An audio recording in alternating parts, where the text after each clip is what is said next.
Hi! இன்னைக்கு ஒரு recipe தான். எங்கள் அம்மாச்சிக்கு இந்த மாரி செஞ்சு கொடுத்தோம்னா ரொம்ப பிடிக்கும். அவங்க மட்டன்லேருந்து எந்த காயாக இருந்தாலும் இந்த மெத்தடில் தான் வச்சு கொடுக்க சொல்லுவாங்க. பீர்க்கங்காய் மஞ்சள் சீரக கூட்டு. இப்போ எப்படி செய்கிறதுன்னு பார்க்கலாமா? பீர்க்கங்காயை தோலெல்லாம் சீவி குட்டி குட்டியாக நறுக்கி வச்சுருக்கேன். ஒரு கையளவு பாசி பருப்பு ஊற வச்சுருக்கேன்.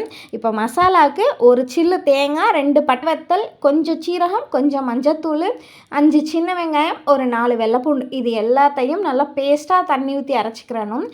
தாளிக்கிறதுக்கு கொஞ்சம் எண்ணெய் ஊற்றிட்டு கடுகு, கொஞ்சம் வெங்காயம், கொஞ்சம் கருவேப்பிலை போட்டு தாளித்து விட்டுட்டு இந்த பீர்க்கங்காய், இந்த பாசிப்பருப்பு நல்லா கிளறி விட்டு தட்டு போட்டு ஒரு 2 நிமிஷம் மூடி வச்சிட்டோம்னா அந்த தண்ணியெல்லாம் சுருங்கி வந்துடும்.